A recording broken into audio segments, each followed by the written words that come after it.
bienvenidos sean todos a su programa Sin Rodeo. Estoy monitoreando algo acá rapidito para comenzar también a través de mis plataformas de Instagram, Facebook, y también este programa va a quedar grabado para la historia en nuestro canal de YouTube, donde subimos a diario todos los programas de Sin Rodeos y usted puede verlos allí a cualquier hora en la comodidad de su casa. Bien, como habíamos venido anunciando, hoy vamos a tener el grato placer de conversar con el ex fiscal electoral y un profesor universitario versado en temas electorales y temas también de justicia, don Boris Barrios.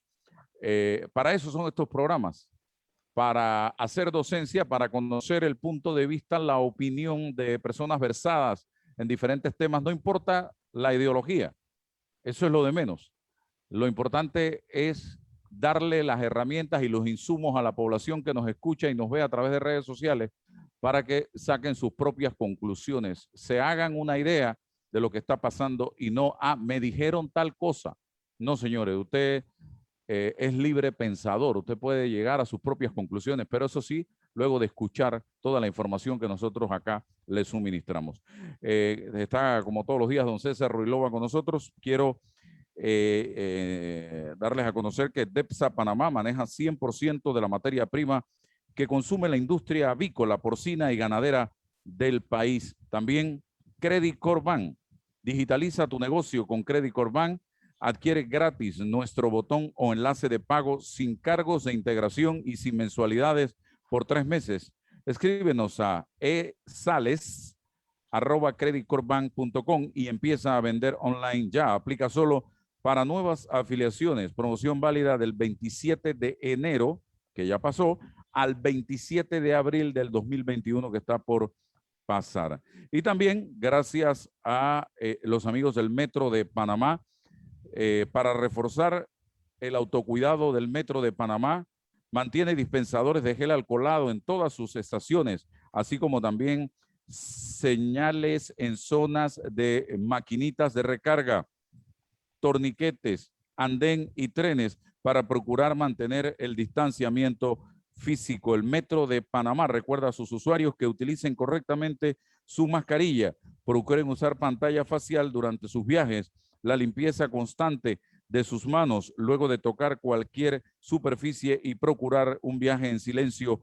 Cuidarnos es responsabilidad de todos. Bien, antes de hablar del tema electoral, un tema que generó mucho debate el fin de semana fue lo sucedido con el fallo de la Corte Suprema de Justicia en el caso del diputado Arquesio Arias. Esto ha generado un gran debate. Muchos atacando la decisión de los magistrados sin comprender cómo funciona la justicia panameña, otros sabiendo cómo funciona.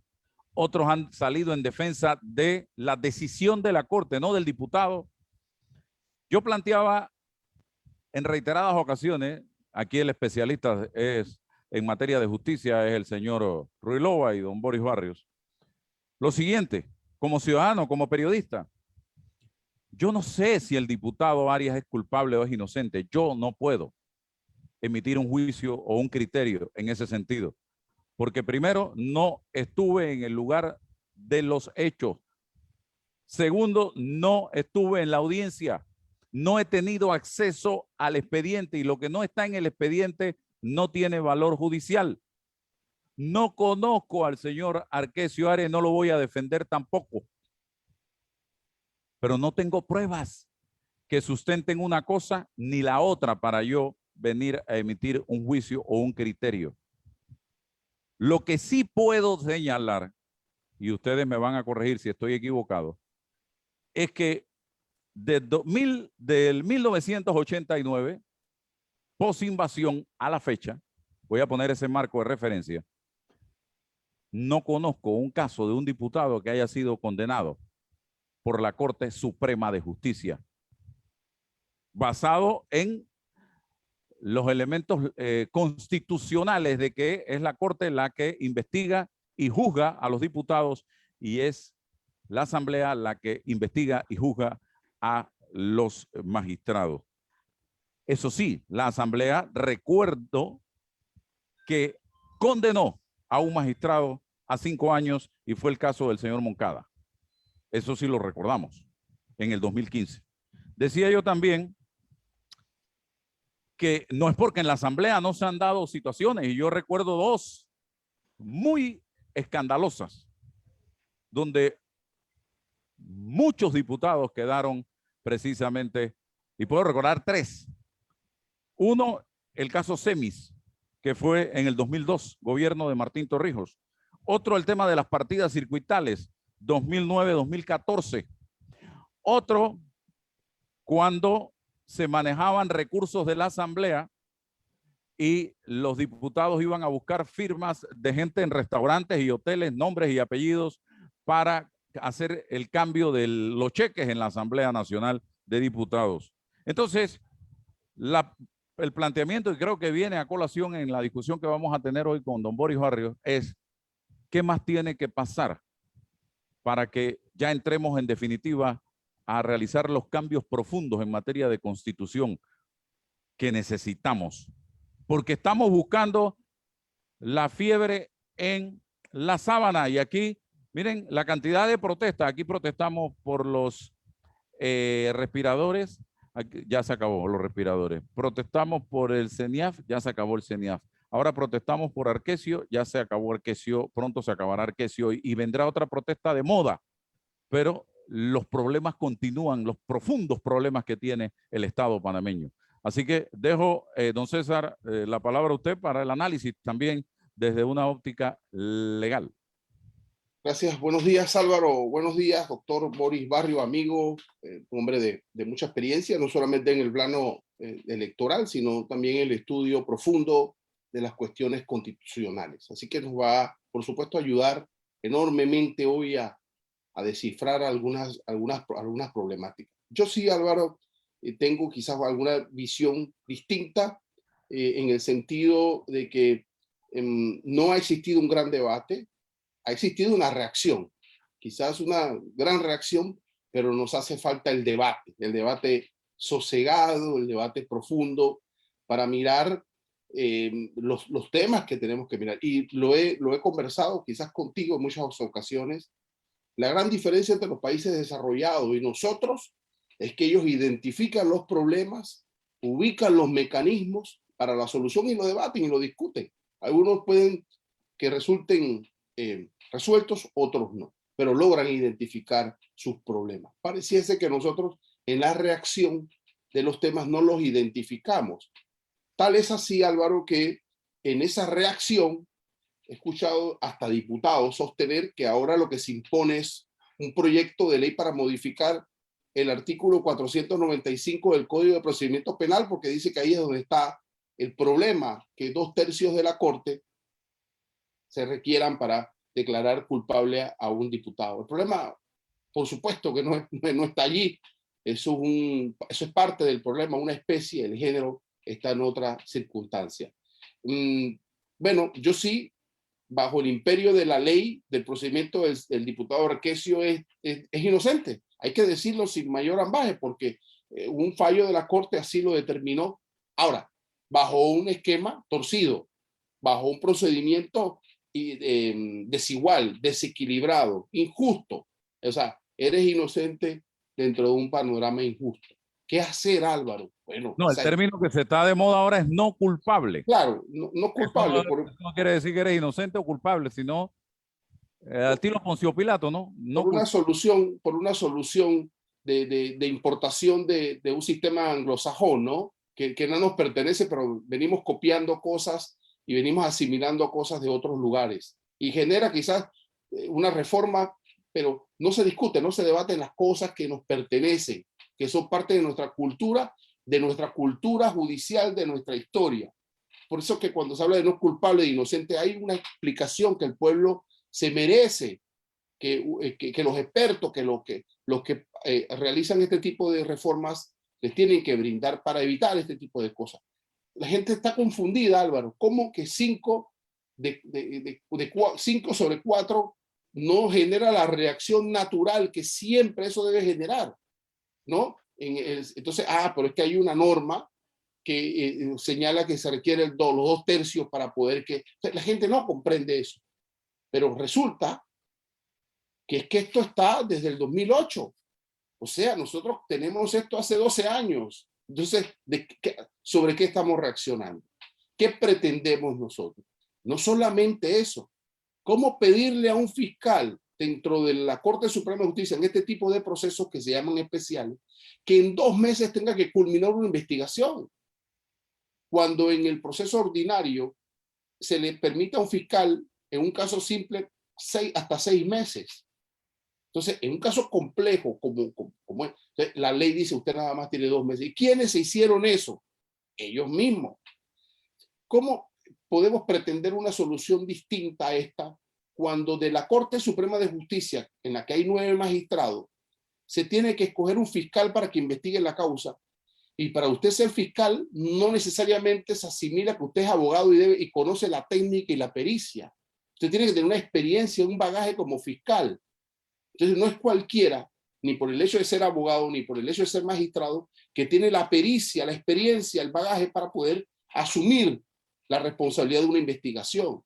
Y a eso se le van sumando dentro del esquema una serie de cortapisas, de limitaciones, en un traje a la medida que en su momento los diputados se hicieron en el llamado proceso especial. La gran pregunta para el debate es la siguiente, y para que nuestro amigo Boris Barrio nos pueda ayudar, es ¿qué justifica hoy, en pleno siglo XXI, y qué legitima que unos panameños tengan un proceso especial sobre otros panameños? Una pequeña porción de panameños, diputados, magistrados y una serie de panameños requieran y estén auspiciados por un llamado proceso especial sobre el resto de la población panameña. Ese es el debate.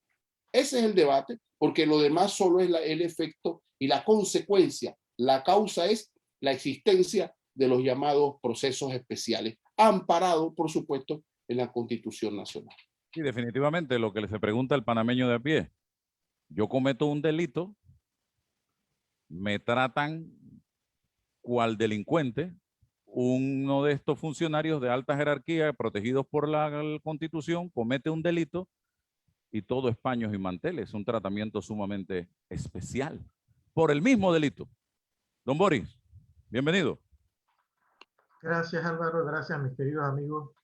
Primero agradecerle la invitación de acompañarlos esta mañana y de compartir ideas y de debatir. Los panameños tenemos que debatir. Creo que estamos aprendiendo. Frente a las crisis que se nos han presentado, estamos aprendiendo. Mira, larga la explicación para poder hacer docencia, y nuestro país está muy atrasado en materia de las nuevas concepciones ideológicas en materia constitucional y en materia de administración de justicia. Porque el hecho de que nosotros tengamos hoy un código de procedimiento penal acusatorio aprobado en 2008, entrado en vigencia en 2011, no nos hace expertos en acusatorio.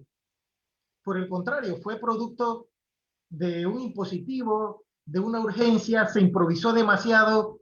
Nosotros no tenemos la cultura del acusatorio, nuestros jueces no tienen la cultura del acusatorio, nuestros magistrados no tienen la cultura del acusatorio.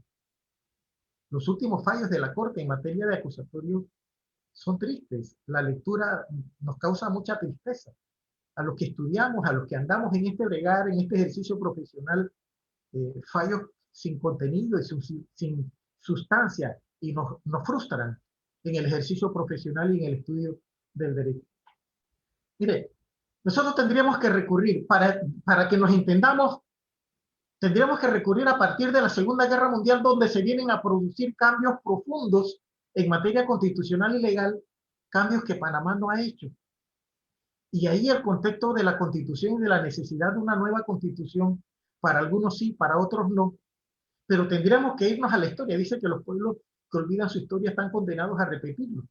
Nosotros hemos olvidado nuestra historia y hemos olvidado la historia universal a partir de la Segunda Guerra Mundial. Para nosotros los panameños no existió la Segunda Guerra Mundial, ni los cambios constitucionales y jurídicos que se produjeron después de la Segunda Guerra Mundial. Y hago un marco de referencia solamente. Cuando termina la Segunda Guerra Mundial se dan los cambios constitucionales en la Europa continental, empezando por Italia, Francia, Alemania, que hacen un cambio ideológico profundo del modelo de Estado liberal que venía del modelo francés, de la Revolución Francesa, que es el que tenemos nosotros los panameños, hacia un modelo de Estado constitucional, social y democrático de derecho, al que no hemos hecho cambio nosotros los panameños. Y después de eso, nos importan transformaciones profundas. Nosotros tendríamos que leer, y hay gente que en Panamá, operadores jurídicos, que detestan el concepto de control de convencionalidad y la aplicación de instrumentos internacionales de protección de derechos humanos, porque se rasgan las vestiduras señalando que el país tiene una Corte Suprema y una Administración de Justicia y que no puede haber un organismo internacional que le diga a los panameños cómo administrar justicia.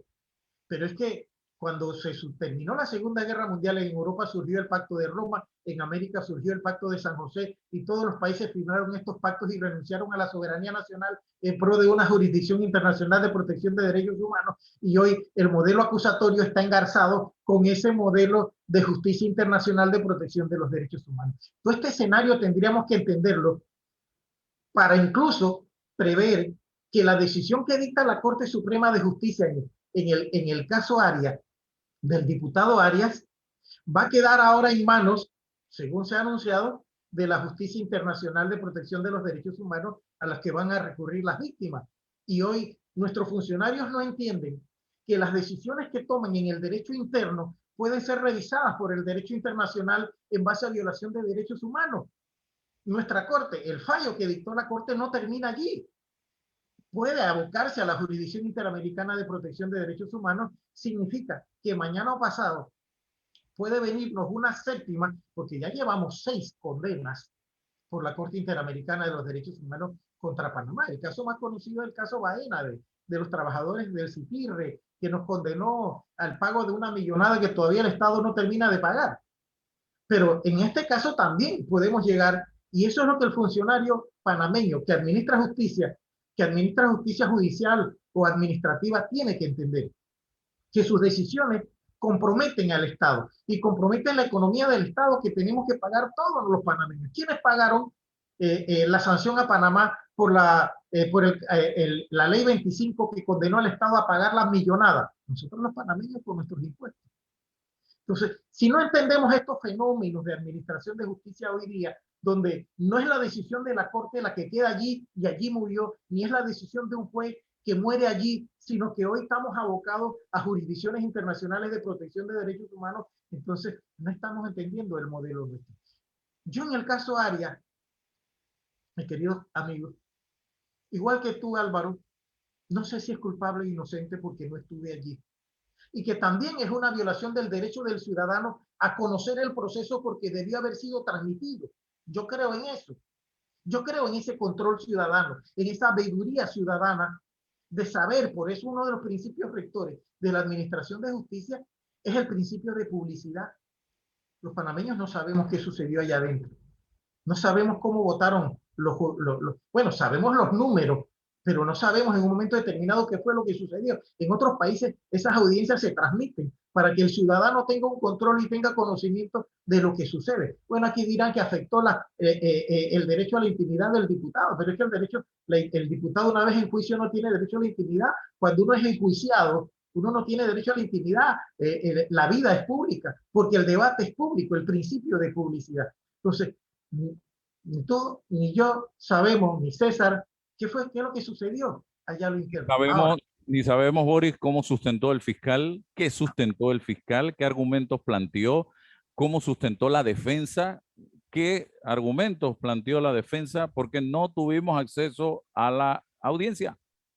Solamente se dan ahora las especulaciones, que si el fiscal actuó mal, que si el fiscal actuó bien, que si los magistrados tuvieron componentes. Entonces, esa falta de publicidad en el proceso del control de la veeduría ciudadana, entonces lo que permite una serie de especulaciones. Yo no entro a la culpabilidad o la inocencia, Álvaro y César, sino que me incomoda que antes de la audiencia de juicio, la Asamblea haya archivado expedientes contra magistrados, mismos magistrados que estuvieron en la audiencia y que yo creo que de alguna u otra manera debieron hasta haberse declarado impedidos precisamente porque era una cuestión de imagen para la Corte Suprema de Justicia. Bueno, yo me declaro impedido y nombro a mi suplente para que comparezca, pero estuvieron presentes y votaron sabiendo que días antes la Asamblea había archivado sus expedientes. Eso le permite al ciudadano especular, crear suspicacia en relación a que hubo sí una componenda entre la Asamblea, que archivó dos expedientes de dos magistrados que eran jueces en el caso de Arias y que tomaron decisiones en el caso de Arias, y por otra parte, la votación. 3 cargos. 2 se resuelven 9-0 y 1 se resuelve 5-4. Y la especulación que hay en el escenario es que se iba a absolver por 2 y se iba a sentenciar por 1, pero en último momento uno de los magistrados cambió su decisión y apoyó entonces la absolución. Entonces, y es un magistrado que requiere en poco tiempo determinar si se queda o se va. Entonces, estas son las suspicacias que afectan a la administración de justicia en cuanto a su credibilidad. Y esta falta de credibilidad se extiende hacia abajo, Álvaro. Los que litigamos todos los días en este tribunal y vemos las decisiones que toman los jueces y los fiscales, cuando ven ejemplos de esta credibilidad o falta de credibilidad en los que tienen la jefatura, nos afecta a todos en cuanto a la fe en la administración de justicia. Entonces, ¿dónde está la fiebre, don Boris? Luego de este balance o análisis que usted ha hecho, ¿sigue estando en la sábana? Esto de ayer de los diputados, como dice el señor Ruilova, es como ver que hay un paciente, que tengo un paciente, un médico que tiene una semana con fiebre de 40 y yo sigo dándole Tylenol o acetaminofén, pero no voy a buscar la raíz de la fiebre. ¿Dónde está el problema real de ese paciente? Mientras nosotros no hagamos cambios, y aquí viene entonces el debate constitucional, cuando no hagamos cambios sustanciales, nosotros no vamos a hacer ninguna transformación de la sociedad panameña. Ciertamente que el modelo de nombrar magistrados tiene que cambiar. Y todavía peor, el modelo de enjuiciar altas personalidades del gobierno tiene que cambiar. Mira, si una experiencia tuve yo en ese debate, yo fui parte en un momento determinado de la Comisión Codificadora del Código de Procedimiento Constitucional que se presentó a la Asamblea, pero que nunca fue debatido. Y uno de los puntos más álgidos fue la forma de juzgar a los altos personeros de gobierno. Porque no hay un acuerdo y siempre salen intereses, ni siquiera de los que están en los altos cargos personeros del gobierno, sino de la clientela política que se sustenta debajo de ellas con aquellos salarios y aquellas botellas y aquellos que salen a defender a los jefes y interfieren entonces en el análisis objetivo hacia hacer cambios profundos. Mientras nosotros no cambiemos el modelo de nombramiento de magistrados a la Corte y el modelo de nombramiento de altas personalidades del gobierno, altos dignatarios del gobierno, nosotros no vamos a tener estos cambios porque va a seguir sucediendo lo mismo. Tú hiciste un análisis al inicio. ¿Cuántos magistrados han sido condenados y cuántos diputados han sido condenados en esta correlación entre Asamblea y Corte en materia de enjuiciamientos especiales? Y sí, César habla de los procesos especiales. Esos procesos especiales en otros países terminaron con las proclamas constituyentes después de la Segunda Guerra Mundial bajo el concepto de igualdad. Pero nosotros, como no tenemos una constitución de carácter social, un constitucionalismo de carácter social, que vela primero por el interés social y no por el interés individual, nosotros tenemos una constitución liberal que vela primero por el interés individual. Y es por eso que el discurso del político, cuando está en oposición, es muy distinto al discurso del político cuando llega al gobierno. Cuando llega a oposición que siente el abuso y el poder político, quiere modificar la Constitución. Pero cuando llega al poder y se da cuenta que gobernar con la Constitución que nosotros tenemos, que fue creada para abanicar una dictadura y para permitir a una dictadura, se dan cuenta que es el mejor modelo para gobernar porque no hay controles. No hay controles al abuso del poder político. Y es allí donde entonces hoy nos adentramos al debate en torno a una nueva constitución por la vía de que se ha hablado de una constituyente paralela. Voy con César, pero mira lo que me dice aquí un colega de ustedes dos, no mío, y tiene toda la razón. La reforma planteada ayer por un grupo de diputados es solamente para diputados, pero los magistrados, el presidente, no entran en esta reforma que se planteó ayer. O sea, seguimos teniendo dos tipos de ciudadanos realmente.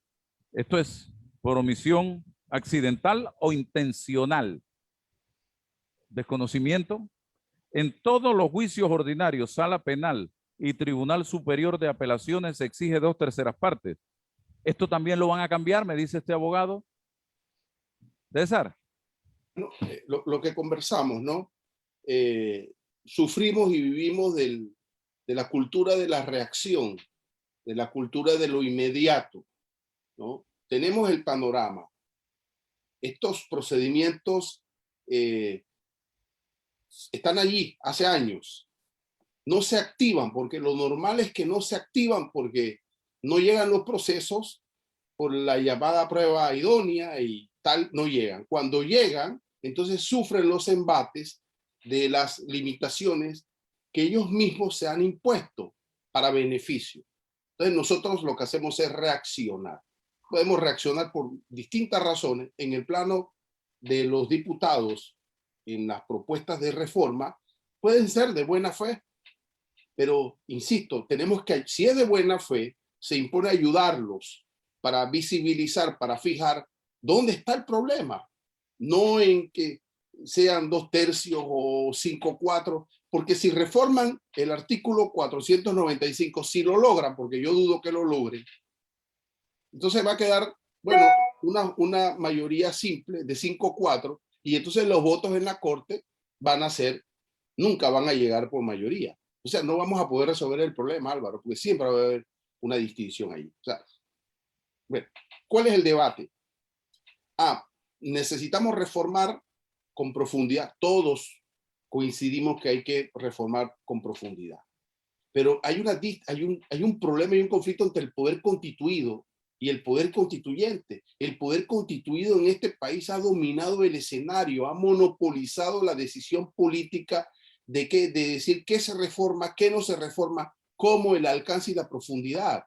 Y si el sistema de hoy, jurídico, político, le satisface al poder constituido, no va a permitir que el poder constituyente se lo reforme desde afuera. No lo va a hacer.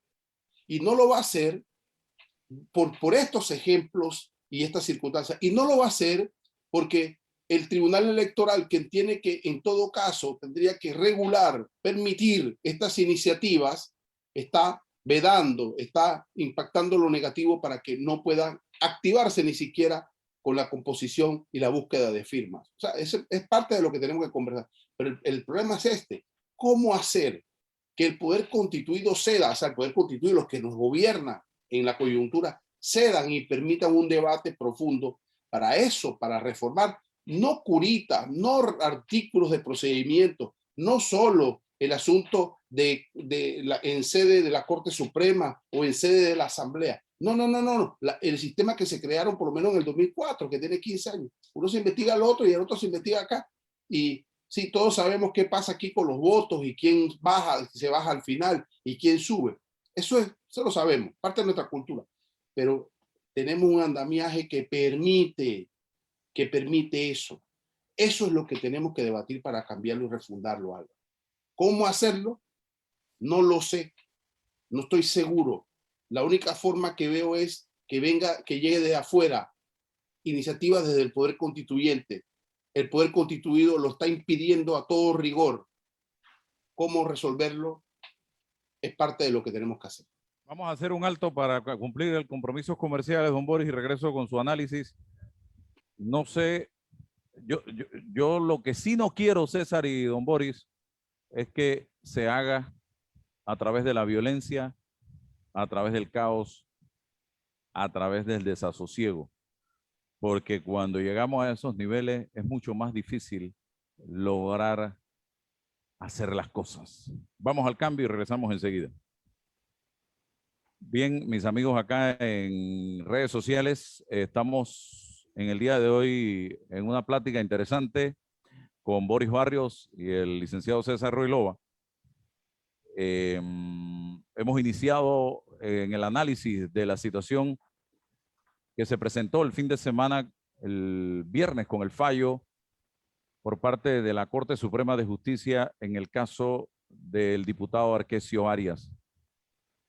Esto es una coyuntura muy particular, pero el problema sigue, señoras y señores. Esta vez fue el diputado Arquesio Arias. Recuerdo en el gobierno pasado fueron diputados que cambiaban cheques con nombres de saloneros de restaurantes, de empleados de hoteles, de amigos de la suplente o del suplente por allá por la provincia de Veraguas, o de familiares, o de empleadas domésticas en Chiriquí. Y estas personas no recibían sino una pequeña comisión si es que les daban algo, o una bolsa de comida, y el grueso del dinero se lo quedaba el diputado. ¿Qué hizo la Corte? Mandaron eso para un depósito, sí, para un depósito donde nadie entra, donde la llave nadie la encuentra, y esperaron que pasaran los 5 años de la pasada administración y después, la ley de Poncio Pilato. Eso no me toca a mí, manda eso para el Ministerio Público. Y ahí está en el Ministerio Público y no ha pasado absolutamente nada, porque muchos de ellos tienen contactos y allí va a prescribir todo esto y se nos olvida todo lo que en un momento dado pasó, así como pasó con el CEMIS, repito, ya lo dije hace un momento, donde todo fue un gran escándalo y no pasó nada. Pasó también con las partidas circuitales, donde se habló de 400, de 500, de yo no sé cuántos millones de dólares manejados por diputados. No pasó absolutamente nada, hasta salía la lista de cuánto le tocó a cada diputado. Y nosotros vimos todo eso y no pasó nada, y muchos de ellos volvieron a la Asamblea Nacional muertos de la risa. Por eso es que yo digo, señoras y señores, que aquí los temas se ponen de moda y protestamos y sale otro y se nos olvidó el anterior y volvemos a protestar, pero no nos concentramos realmente en buscar la raíz de los problemas. Tenemos que ir a la Constitución de la República. Seguimos adelante. Omega Estéreo, luego del cambio, señoras y señores. Don Boris, estamos ahora enfrentados a un debate donde hay sectores de la sociedad que han decidido salir a buscar las firmas necesarias, más de 500,000 firmas, para lograr, como dice la norma, una asamblea constituyente. Una asamblea constituyente, un mecanismo que contempla la Constitución para reformarlo, donde se escogerían 60 personas distribuidos entre partidos políticos y sociedad civil por el voto popular, y esas 60 personas tienen un periodo de 6 meses para construir, para elaborar una nueva Constitución sin cortapisas de ninguna naturaleza, y personas que no cobrarían un salario por precisamente ejercer este deber ciudadano y patriótico, que es reformar o hacer una nueva Constitución. ¿Qué piensa usted de este mecanismo de firmas? ¿Qué piensa usted de la fórmula planteada por los magistrados del Tribunal Electoral en un decreto donde señalan que sería a través de varias fórmulas u opciones, una de ellas un celular con una aplicación que solamente puede dar el Tribunal Electoral, que tiene un costo de $36 cada aplicación? Hablemos de esto, don Boris. Gracias, Álvaro y César. Antes de entrar a ese puntito, Álvaro, quiero hacer una referencia al comentario que hacía César inicialmente y que hiciste tú también, en torno a, a a los altos funcionarios, en este caso de la Administración de Justicia, que es el que se debate. Porque es que el artículo 314, que es el que establece la Asamblea Constituyente paralela en la Constitución, tiene un párrafo que yo creo que debemos hacer referencia porque lo hemos analizado aquí. Si la Constituyente paralela nos va a resolver o no el problema. Y hay un párrafito que dice: la Asamblea Constituyente paralela podrá reformar la actual Constitución de forma total o parcial, pero en ningún caso las decisiones que adopte tendrán efectos retroactivos, ni podrán alterar los periodos de los funcionarios electos o designados que estén ejerciendo su cargo al momento en que entre en vigencia la nueva Constitución. La Asamblea Constituyente paralela tendrá un periodo no menor de 6 meses, ni mayor de... Es decir, Álvaro, que aún en lo que estamos debatiendo y esperando resolver mediante el poder constituyente de una asamblea, este problema, el mismo texto de la constituyente paralela que está en la Constitución no permite hacer esos cambios.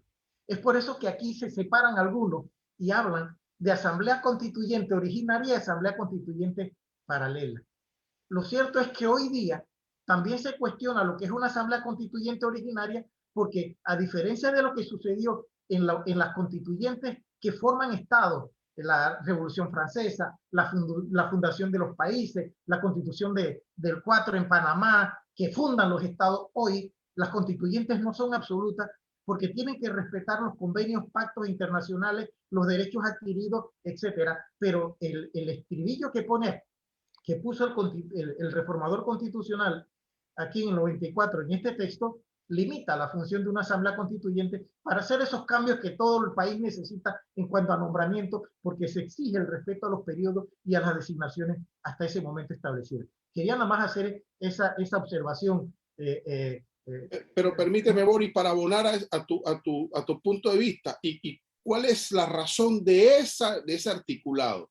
Porque es que en el 2004, en el que se creó el nacimiento del poder constituyente paralelo, fue el poder constituido el que lo creó, lo reguló, lo mediatizó, y por eso es la duda, porque este tipo de poder constituyente creado artificial, como en laboratorio, fue creado por el poder constituyente, por el constituido. Y digo, bueno, te voy a dar esa potestad para que reformes parcialmente, porque la naturaleza del llamado poder constituyente paralelo es para reformar solamente, nunca para hacer una nueva constitución. Por eso es la constituyente originaria.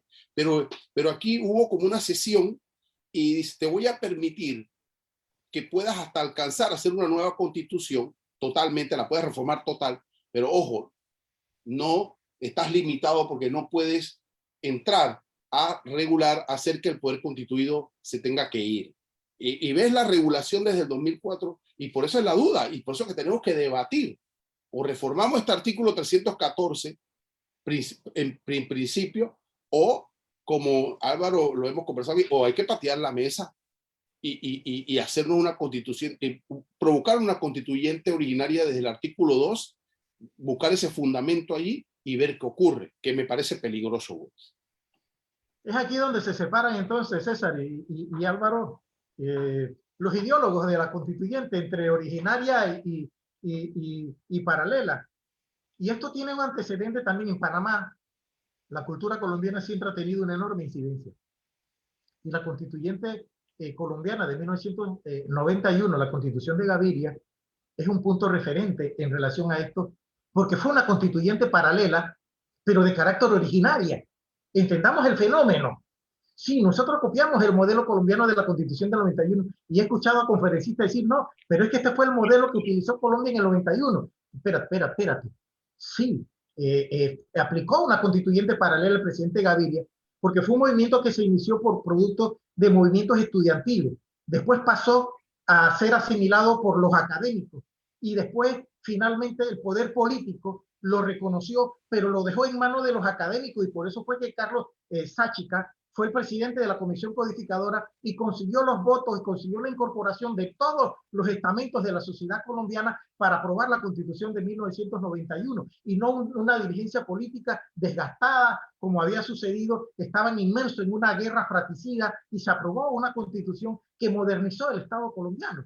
Entonces, paralelamente no podemos decir que es el mismo modelo, porque aquí precisamente por lo que tú dices, César, aquí se cortó precisamente ese concepto. Sí, una constituyente paralela, sí, pero no me toques mi nombramiento, no me toques el status quo, no me toques magistrados, no me toques el periodo de diputados, no me toques lo otro. Y por eso hoy hablamos, sí, una constituyente paralela que respeta el modelo constitucional, no altera el orden constitucional, evita la violencia, sí, pero en cierta forma no nos va a permitir resolver el problema porque aquí hay cargos que deben eliminarse, cambios constitucionales que deben hacerse y entonces no podemos hacerlo mientras tengamos una norma del 314 con un límite de no me toques este cargo, no me toques este nombramiento, no me toques este término, cuando aquí sabemos que hay que hacer esos cambios profundos. Sí, allí, nada más el comentario. Es decir, se permiten los cambios conviviendo con el enemigo, Boris.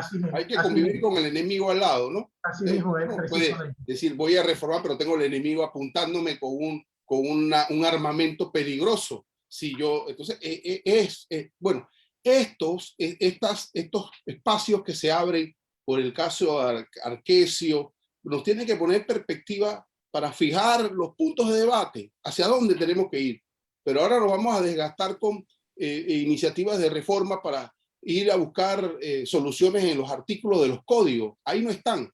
Es un debate eminentemente político, no jurídico, de voluntad política. Existe voluntad política para refundar el Estado, para refundar los poderes del Estado. Ese es el debate.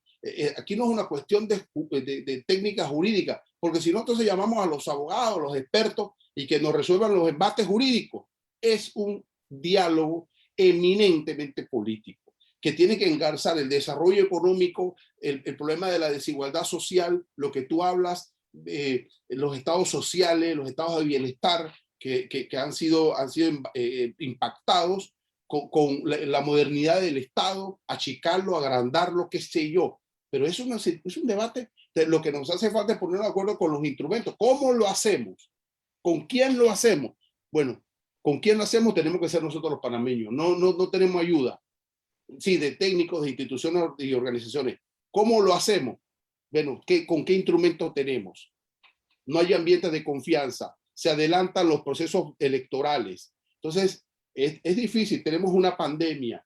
Hay poca esperanza, hay dificultades económicas, pero tenemos que fijarnos los debates, Ori. Tenemos que lograr hacer desde la academia. Tú haces mucha academia en el país, pero la academia, siempre lo he discutido entre los grupos que yo me he movido, tiene que tener un impacto. La gente tiene que saber qué pasa después del diálogo académico. Cómo nosotros le ofrecemos al pueblo un insumo, un diálogo más liviano, con un lenguaje más liviano, para orientar un poco hacia los verdaderos problemas. Un problema eminentemente político es el que sufrimos hoy. No sé si lo compartes.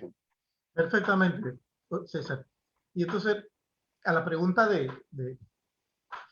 Álvaro, al análisis del decreto 2 del 4 de febrero de 2021, Álvaro, el decreto prevé 3 maneras de convocar una asamblea constituyente paralela, que es por vía del Ejecutivo, la primera fórmula, pero ello requiere entonces la ratificación de la mayoría absoluta del órgano legislativo. Y la otra es el órgano legislativo, pero con las 2/3 partes de sus miembros. Y la última, que es en la que estamos, que es la iniciativa ciudadana, pero tiene entonces la cortapisa de que tiene que buscar el 20% de los integrantes del padrón electoral a diciembre del año anterior, que sería el 31 de diciembre del 2020, que implica por allá por los 581.000 firmas que tendría que conseguirse para que el Tribunal Electoral entonces convoque a unas elecciones para constituyente. Y todo eso tiene todo un conjunto. A mí me parece el decreto muy escueto, no dice mucho, entra en muchas contradicciones, aparte que Yo entiendo, el Tribunal Electoral no quiere constituyente. El Tribunal Electoral, de mi punto de vista, conozco el monstruo por dentro, no quiere constituyente. Los magistrados del Tribunal Electoral representan partidos políticos y partidos políticos grandes. Y una de las críticas que yo siempre he hecho es precisamente que en una modificación constitucional, sea por reforma o sea por constituyente, hay que cambiar esta estructura también del Tribunal Electoral y hay que hacer una reingeniería, porque el ciudadano, los civiles, la clase civil, no tienen representación en el Tribunal Electoral. El Tribunal Electoral es de los partidos políticos y para de contar.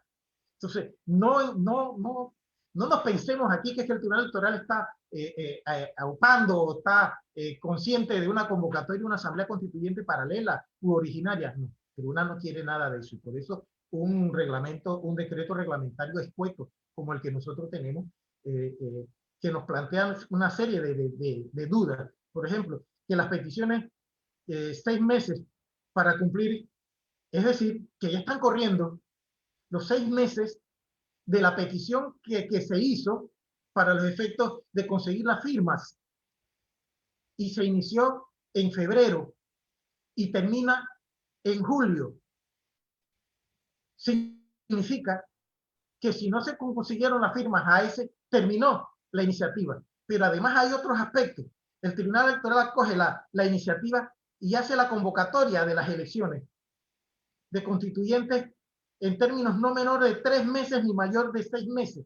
Y todavía no hay una reglamentación por parte del Tribunal Electoral de cómo sería esa elección. Si sería por circuitos electorales o sería, como dice el 314,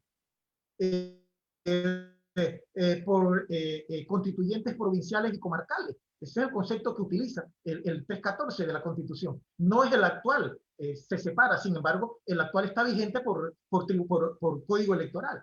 Podría ser uno de los 2 mecanismos que se utilicen para entonces convocar a una elección de constituyentes, sea por circuito como está, que habría que eliminar de los plurinominales algunos para llegar a quedar en los 60, o que se utilice un nuevo mecanismo de constituyentes provinciales y comarcales para llegar a los 60. Es lo que los académicos hemos analizado desde ese punto de vista, atendiéndonos al Código Electoral y al texto del artículo 314 de la Constitución que hace esa referencia. Esa integración de los 60 tiene un periodo de convocatoria. Imagínate que si se logra conseguir los 580 y tantos mil firmas, el Tribunal Electoral tendría regañadientes, porque no es que creo que lo quiera hacer encantado ni correr, sino porque eso va en contra de las concepciones ideológicas hoy de los partidos políticos grandes. Los partidos políticos grandes no quieren constituyentes, aunque he escuchado por allí a voceros de estos partidos, pero voceros, no decisiones de partidos, hablar de respaldo a una constituyente, pero porque ahora están en oposición.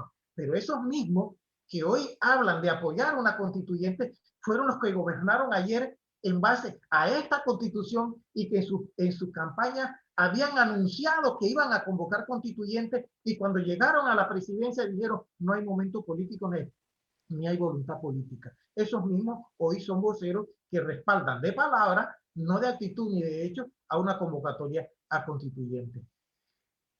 La advertencia que te había comentado hace un momento de que no se pueden tocar los cargos ni los tiempos de las personas designadas por leyes especiales, y entramos en un debate profundo. El término para aprobar la Constitución, tú lo dijiste hace un momento, es de 6 meses mínimo. Hay un referéndum en este supuesto que no hay en los 2 modelos anteriores, específicamente condicionado, simplemente cumplido la recolección de firmas, la convocatoria de constituyentes, la entrega de la Constitución al Tribunal Electoral y no al Ejecutivo, porque el Ejecutivo no tendría nada que ver con esta convocatoria. Si los constituyentes logran redactar una constitución, la entregan al Tribunal Electoral, el Tribunal Electoral la publica en el boletín del Tribunal Electoral y empieza a correr un término para convocar entonces a referéndum. Al final es el pueblo el que con un sí o con un no en referéndum aprobaría o no aprobaría la Constitución. Es el procedimiento establecido al amparo del artículo 314 de la Constitución. Lo otro, y hay por allí en el decreto aspectos que hay que leer entre líneas para encontrarle la sal y la pimienta que le puso el Tribunal Electoral. Por ejemplo, dice en uno de sus aspectos, varias iniciativas pueden organizarse simultáneamente para los propósitos de este decreto, es la iniciativa ciudadana. Y las firmas que obtengan se podrán sumar para consolidar una sola iniciativa si así lo deciden expresamente por escrito y lo comunican al Tribunal Electoral antes del vencimiento del plazo de los 6 meses que tiene la primera iniciativa, que está corriendo. Es decir, que si hay otros grupos, por ahí hay un grupo que ya anunció, si sale otro grupo, este puede anunciar entonces que las firmas pueden utilizarse en conjunto si lo anuncia antes de la terminación del periodo. Si al vencimiento de los 6 meses la iniciativa no ha logrado alcanzar la cantidad de firmas requeridas, no podrá transferir sus firmas a otras iniciativas reconocidas por el Tribunal Electoral con posterioridad. Murió. Y ese es uno de los estribillos. Hay que leer en letra entre líneas qué es lo que significa eso. Y ese es un cortapisa, precisamente para la iniciativa ciudadana. Pero hay otro. También podrá una iniciativa desistir de la suya para apoyar a otra, pero sin sumar las firmas que hayan recolectado. Y mató la iniciativa ciudadana. La mató el Tribunal Electoral. Porque si César tiene una iniciativa, un grupo de trabajo recolectando firmas, Álvaro, tú tienes otro y yo tengo otro, hombre, está terminando el periodo y tú solo, César, no lo has logrado, yo tampoco, Álvaro tampoco, no podemos renunciar a la nuestra y decir, oye, voy a respaldar la tuya para que se sumen la firma, siendo con un mismo propósito, porque el tribunal dice, no, eso no se puede hacer. Entonces lo que significa, tú me estás poniendo cortapisa para que no se logre la iniciativa cuando tiene el mismo propósito, aunque sea por grupos y sectores distintos de la sociedad panameña. Y cuando tú me dices eso, entonces yo debo entender que tú no quieres constituyente de ninguna naturaleza porque no te conviene o no le conviene al poder constituido, el status quo, una reforma a la Constitución, entre esos aspectos. Y si me pones entonces que yo tengo que pagar por un servicio que no lo han hecho en ninguna elecciones anteriores, entonces yo llego a la conclusión de que parece ser un parto forzado, que no sabemos si la criatura va a vivir o va a morir, porque los médicos precisamente no tienen interés en que viva. Demasiadas limitaciones a un ejercicio que yo vengo diciendo pudiera considerarse como la corona de la democracia.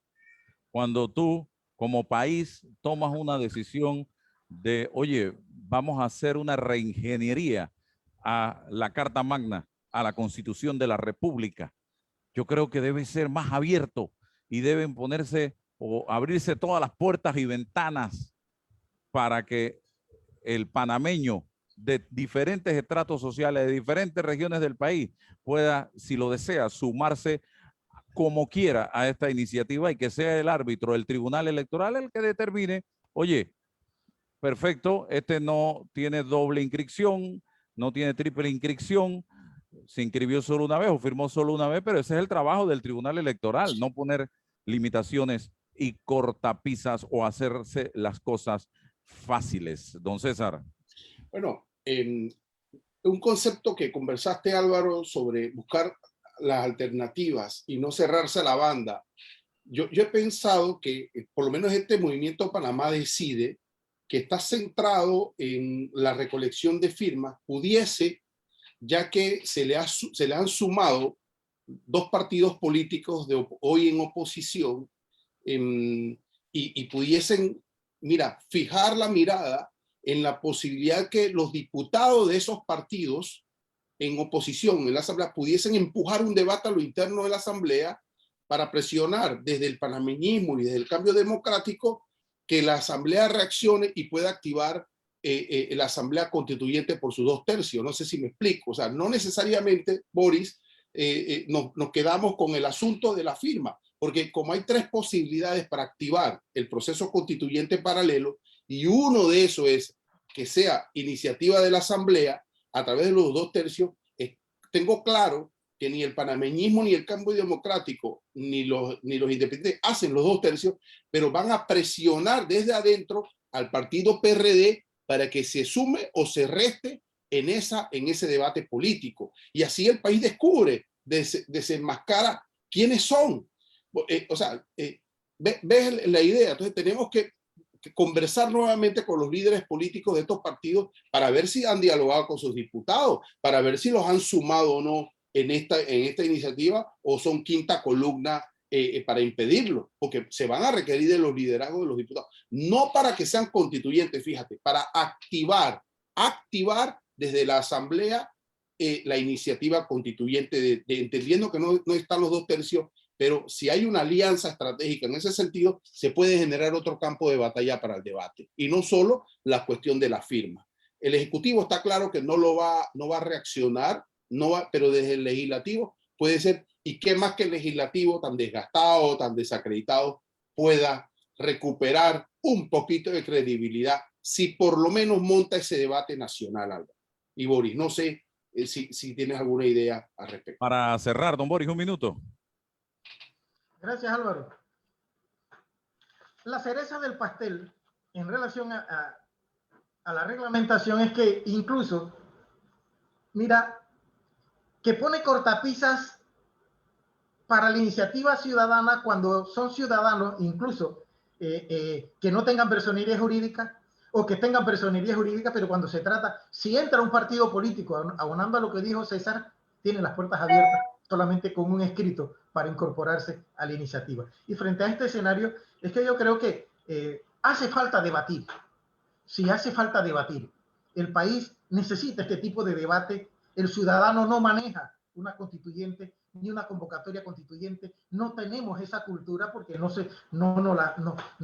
¿cuándo fue la última vez que Panamá tuvo una constituyente? En el 46. Porque la del 72 no fue una constituyente, fue una asamblea que se declaró inconstituyente, y esa es la gran crítica a la concepción ideológica de la Constitución de 1972, que fue convocada la Asamblea Nacional de Representantes de Corregimiento para reformar la Constitución del 46, pero entonces se declaró en Asamblea Constituyente sin haber sido convocada y proclamó la Constitución de 1972 con esos caracteres que todos conocemos de autoritarismo, arbitrarismo, que abanicó una dictadura, etcétera, y todo lo demás, aunque los que tanto criticaron esa dictadura se han arropado hoy día con esa constitución arbitraria, abusiva del poder político, después de haber criticado durante 20 y 21 años esa misma constitución. Yo creo que necesitamos el debate.